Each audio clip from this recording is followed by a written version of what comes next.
We will see. Hey, all guests are coming to you via the Fire Wings hotline. Try one of their delicious flavors of wings today. Fire Wings, just wing it. You would have to bring that in, though, if you got it. Oh, I would totally bring it in. The Tesla truck? Yeah, just bringing the Tesla truck, move around. But honestly, I couldn't keep it because of my loyalty to Hoblet. I'd rather have a Hoblet Ram any day of the week and twice on Sundays. Yeah. Let's bring in Sean Salisbury. Sean, would you ever be driving around in a Tesla truck? No, thanks. I do it. I got my truck. No, thanks. I don't need the one. If we're talking about the one I saw on TV, it looks like a tank. Yes. I'll pass. Good? That new age stuff's not for me, so I'm good. I had a feeling. That was a quick answer. There was 0% chance Sean was going to come on and be like, "Oh, I'm taking one of those." And I know Sean's a truck guy too. I'll drive my Mack Hike Chevrolet. Give me endorsements and shameless promo. There you go. Sean, we have so much to talk about, and I don't want to get cut off at the end with the important question. So I want to reverse it. I want to start off with the important thing. We're not going to talk. We're not going to talk to you next Friday. Happy Thanksgiving in advance. And same to you. One of our biggest bonding moments has always been food and movies. So I'm going to ask you, and I think I ask you something like this almost every year. Do you have a signature or a must-have side dish or appetizer for Thanksgiving? My appetizer is, and the one thing I do, it's a habit or a superstition or obsessive compulsive, which I am, is I don't eat stuffing or anything to do with Thanksgiving meals that I call exclusive Thanksgiving meals, whether it's your green bean dish, whatever it is you make. I do not eat those pre-Thanksgiving. That's right. So for me, like for instance, the company today that iHeart has, everybody bring a dish, that Thanksgiving company thing. I will not eat at it. Because why do I want stuffing now to ruin what I've been craving for a year? That's right. I eat stuffing once a year. I love stuffing. I will not eat it other than Thanksgiving and the few days after. In or out of the bird?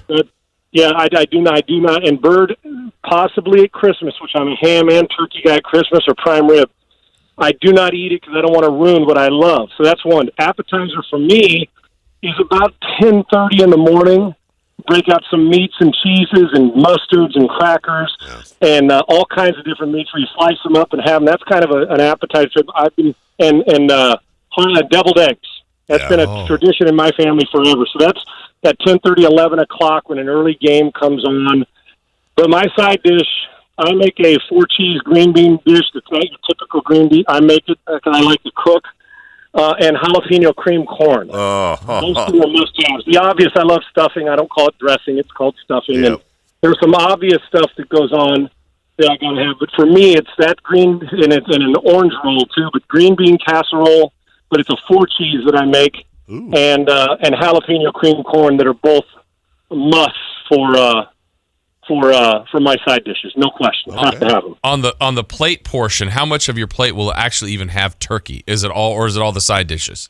Side dishes take over. Mashed potatoes and gravy, obviously the green bean dish, the rolls, the jalapeno cream corn, the thick gravy, and mashed potatoes that don't have lumps in them. You got to be whipped up enough with the thick mashed potatoes, but flaky, but they don't have. Where I bite into it and I bite half a potato in the middle of my I can't stand that. So you're exactly right. Most of it, the turkey will be there, but it's the side dishes that dominate, and the turkey gets kind of lost. And I'm a mismatch. I throw everything into one pile. The stuffing gets mixed in with the gravy, which gets mixed in with the jalapeno cream corn. And they're all going in the same place, so I'll mix them all in and then throw a little homemade cranberry sauce on top of all of it. So that's for me. I don't do salad during Thanksgiving. Yeah, get out of here with salad. I don't know. Don't waste my time. No. Don't waste salads made for. I'm not going to eat a salad. Oh, I'm full. Right. Can't eat the rest of it. The salad is the side dishes when it comes to Thanksgiving. Yeah, your name isn't Sean Salisbury. My dad's favorite holiday and my favorites. What's that? I said your name's not Sean Salisbury. Okay, you're not here for the you. salad. Thank You're you. not screwing around. Hey, I ain't tossing no salad on Thanksgiving. Yeah, you're damn right. See what I Rolls, did there? Yeah. green beans, 100%. All right. Sean Salisbury with us right now, temporarily on the drive. Sean, can we take your temperature orally, please, on the Houston Astros and the sign stealing? And I asked you that last week. Where are we at this week, and how pissy is the Astros fan base starting to get? Three-tiered, my man. The one tier is the baseball purist is pissed at the Astros here in town. I've been following the Astros forever. When somebody else cheated, I'm speaking for them. When somebody else cheated, I ripped them to shreds, the Yankees or the Sox or anybody else. And now my Astros are doing it, and they're offended by it. And baseball purists, and if they do get hit with it, and it is true that they may have trouble coming back to games on a continuous basis, and that they should keep calling for people's jobs and long suspensions. There's that group. There's also the group of no way our team couldn't have done it. The baseball world hates us. Yeah. They don't like the Astros. It's the Astros. They can't stand the Astros. And then there's that. If everybody's doing it, since everybody's doing it, who cares? Let them cheat. Yet, if it was somebody else doing it, they would be pissed that somebody else was doing it, that their Astros were clean. So you get all three. The majority, in truth, guys, even with the Texans, like winning last night, there's kind of, and I don't mean pouting in a negative way, they're stunned. They lost the World Series. They had trouble in the front office, and now this, they can't believe that their World Series 2017 pure, fun-loving Houston Astros are now the heel right now, at least the talk of baseball. So they're not enjoying the other things that are going on here because of this. It has stunned them to that point. That's the truth. That's interesting. And, so now baseball has to make a decision on that. Speaking of leagues having to make a decision, yesterday the appeal was upheld for Myles Garrett. Pouncey gets one less game. How do you think the NFL did with that, Sean? You could have kept the Pouncey game at the suspension of 3 because while I in the locker room, Pouncey's going to be the king, guys. People are going to say, protect your teammate. And it is. That's how you do it. You protect your teammate. But in the process of protecting your teammate, you don't compound one mistake with another. A guy swinging a helmet, and then you go kicking him in that very head that you were trying to protect your teammate from a guy swinging a helmet at. So I get loyalty to your teammate, and most of us would protect our teammate first. So, 2 games, 3 games, I may not have lessened the suspension, but I get it. With Myles Garrett, I'm not so sure that this season's going to be it for Myles Garrett, guys. Maybe a couple games next year as well. But to me, if it is the rest of this season, I'm okay with it. They should not have lessened it. They should not have lessened it. And then for him to play the card he played a week later, kind of curious timing by him when if somebody, the race card was played by if he did say a racial slur, Mason Rudolph, most players I know would have screamed to the high heavens, would have went over and told teammates. Teammates would have said, yeah, I heard it. Because I can't fathom, guys, a teammate or an opposing player. I know it probably happens, but calling guys slinging racial slurs, I just can't, because we spend more time with them than we do our families with our teammates. We just do. So it's hard for me to even fathom, but I know at times it exists. I just have a hard time. If that were to happen, why would you apologize to the NFL? Right. Why would you tell everybody you're sorry and made a big mistake, and then a week later you're coming out saying, oh, I heard what I heard, yet nobody else did? I don't take the racial stuff lightly. I don't think anybody should sling it, and I sure as hell don't think anybody should point a finger at somebody who didn't sling it. So for me, I think that Myles Garrett got hit with the right suspension. They'll obviously revisit it, but 6 games, 8 games would have been fine. They went to the playoffs. I would have suspended him through the playoffs. You just can't do it. It was a major mistake. He's supposed to be a really good guy from what I hear, and he's a good football player. But you don't want to get the reputation that he got, number one, is being a dirty player. You don't want that label. And you sure as heck don't want the label to be, I confess he did it, and start playing the race bait card if, in fact, Mason Rudolph didn't. And according to the NFL and everybody else, Mason Rudolph did not say that. So I thought I thought it was a weak effort by Myles Garrett, but the suspension is right, and that's exactly where it should stay. Should Tua Tagovailoa go back to Alabama, Sean? A great question, Dave. I contemplated that this week, and my question is, if he's a mid-first round pick to no. And the hip thing, I think is going to recover fine, at least the doctor. My concern is over the course of his career, I love this kid, too. I think everybody does, don't you? His personality, he's tough. The way he was raised, he had to go, Dad getting on him when he threw an interception in high school. I mean, the kid he understands discipline, My concern is his durability. Is he going to be the guy who plays 10 games, Marcus Mariota, where he plays 10 or 12 games a year? He kind of misses one every 6 games. Will he be because of high ankle sprain, the knee? Is he going to be that guy? I hope not, because I love him. I do. I think he's accurate. I love the way he layers footballs when he throws. He's not overly powerful throwing the ball. He's not a great scrambler, although he can buy time in the pocket. He doesn't have straight line 4.4 speed. He does everything well. But if you told me he was going to be in the second round, yeah, Dave, I would come back. I would. Yeah. And I think that he would consider it, go back to Alabama, a chance at a national title. But if you're going to be a first-round pick or higher, and the truth is for him, I don't think it's that bad a deal if he drops to, say, the 12th pick. Remember Roethlisberger drops to the Steelers, a team that had a bad season but is a great franchise?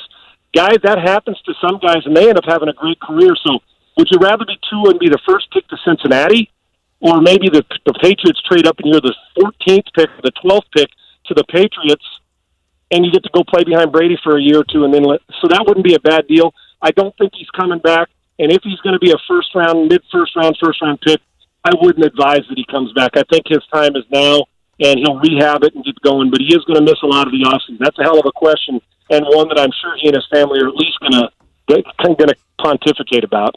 How about, well, these are a couple of ifs, obviously. If he were healthy, and Sean, if you were a decision maker making the pick for a team to take a quarterback, where would you rate him if he was healthy amongst him and Burrow and Herbert, like this quarterback class that's coming out?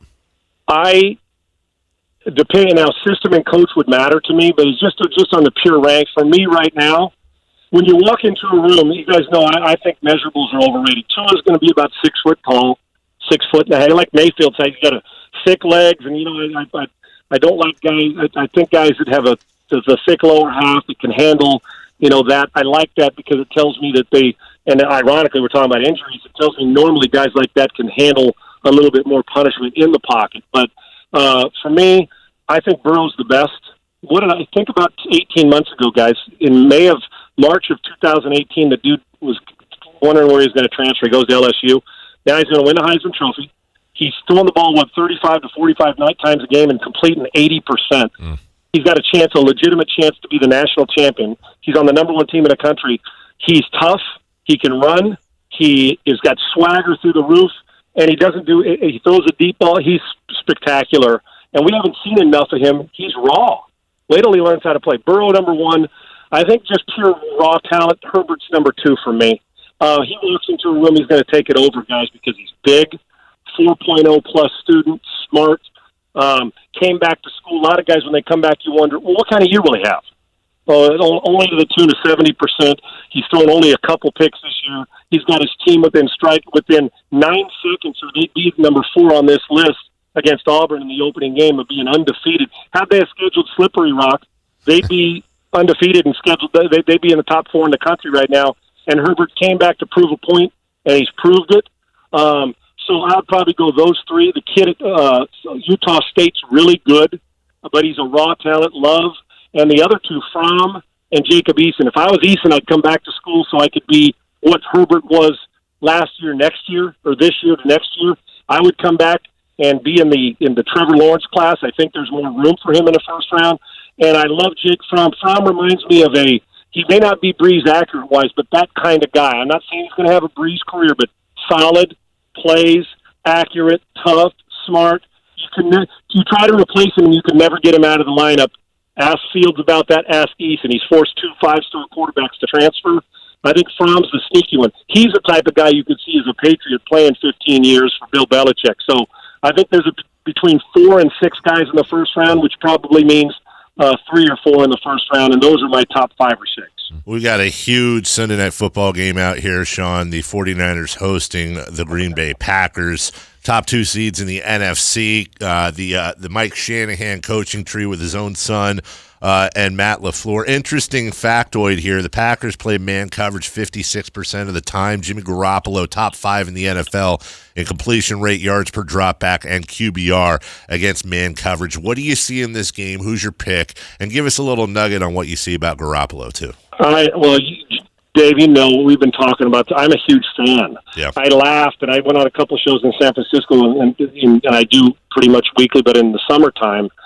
And remember he had that bad game in the preseason, everybody was losing their mind. I said, guys, you wouldn't put a guy in the Hall of Fame if he had a great preseason. Slow down now. Wow. And Garoppolo, he's accurate, and he learned he's going to be fine. And think about it, the first 5 or 6 weeks of the season, you know what people were calling the kind of the weakness for the 49ers is Jimmy Garoppolo. Now he's obviously a strength, and he's accurate, and he's perfect for them, play action, and Kyle Shanahan's the right coach for him. So Jimmy can beat you in a lot of different ways, and he's going to have to, because this team, the key for Garoppolo is you don't have to match Rodgers throw for throw, but you got to make sure Rodgers doesn't get the ball a whole bunch of times, because he will eventually get you. I love the 49ers, and the way the Packers are running the ball make them a threat. The 49ers, I thought, were probably a year away from being this type of team. And think about the narrative real quick, guys, on a few things. Think about the narrative of the Baltimore Ravens in the preseason in August. Well, Lamar, a year away. Lamar may not be ready. Possible playoff team, maybe not. Bingo, he may be the MVP of the league. Think about the 49ers. Well, they dropped all these defensive guys. Jimmy's growing into it. Do they have enough weapons? Is the defense going to come along as fact? Will they be able to run the football? Overall, the best team in the NFC. And a legitimate Super Bowl team. And in August, if I'd have told you Baltimore and San Francisco could have been those two favorites, you would have said, Sean, you're on crack. Yeah. And look at him now. The narrative on a lot of guys, how it's changed. Dak Prescott, people were laughing at. He's a top 3 or 4 MVP candidate. I can go on and on. So in this game, I actually like the 49ers. The key is you must not let Aaron Rodgers be ahead of the sticks the whole time, and you've got to prevent the monster chunk plays that he provides. Make him be patient. Make him do, and he's good at it, but make him be patient. And you got to make him one-dimensional, because when he's throwing it and Jones is running it, the Green Bay Packers are really good. But I do like the 49ers defense. They're going to get some stops. The key is score touchdowns if you're San Francisco. Do not kick field goals. And if you can reverse it and make Aaron Rodgers kick field goals, you'll beat them. I like the 49ers in the game. The 49ers, there's nothing fake about them. This is a real team that wins by formations, defense, running the football, and a quarterback who could, a year from now, jump into the top 10 quarterbacks in the league. He's got that upside, and when he gets to that point, the 49ers are going to be hell over the next handful of years. You obviously know the quarterback position so well, Sean. So what would you say right now about Tom Brady? Obviously, if some call him the GOAT, they're 9-1. There's no real big picture problem, seemingly, but this last Sunday, the third time this year he hasn't thrown a touchdown. Is there any slippage there, or what do you see with Brady? Well, the fact that he's 55, hopefully at some point in time there'll be a little bit of slippage. And his average, there's other guys that would love to have it. Sure, there's slippage. I'm not crazy enough or dumb enough or hot take enough to say, put it this way, if there's slippage, and I know the defense is carrying them, they always find some group or unit to carry them. If the defense is carrying them to a 9-1 team and this team hasn't played good offense at all yet, I pity the people that when they do bust out and have 3 or 4 good weeks, because it's going to happen. At some point, Sanu, Edelman, Brady's going to take over, and they're going to have one of those games. So is Tom, and he's not Peyton Manning in their last Super Bowl yet. Tom's still got some fastball in him. Sure, a little bit's fallen off because he's got to the point now where he can't do what Aaron Rodgers or Russ Wilson to carry you entirely on his back the whole time. But I'll tell you what, you give him a couple playmakers and get him the football, he'll beat you. And isn't it funny we're saying this about a 9-1 team because the optics are they're not very good offensively, and they're not. They're down in the 20s and in their efficiency and all those things slowed down. But give them home field advantage. I'm still picking them to win, to represent the AFC in the Super Bowl. And they are going to get home field advantage, and at some point they'll get better offensively.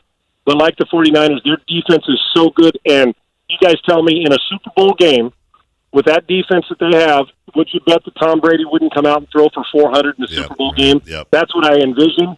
So at 9-1, I'll take it. But yeah, there's some slippage there. Of course, there is. Tom needs great players around him now for him to have that 400-yard game. But I'm never, ever picking against them, and I'm still not considering where they are for a very average offense. Something will change for them to elevate their play. They always seem to do it when we question them, and I'm not dumb enough to say they've fallen off a cliff yet. That's Sean Salisbury. Follow him at Sean Unfiltered. Buddy, love you. Thank you for everything you do for us all year long, and have a very happy Thanksgiving with you and your family. I love you guys, too. Thank you, and happy Thanksgiving. And, yes, the sides are the most important part of Thanksgiving other than the family. I appreciate you guys. All right, thank you. There's Sean Salisbury. The Drive.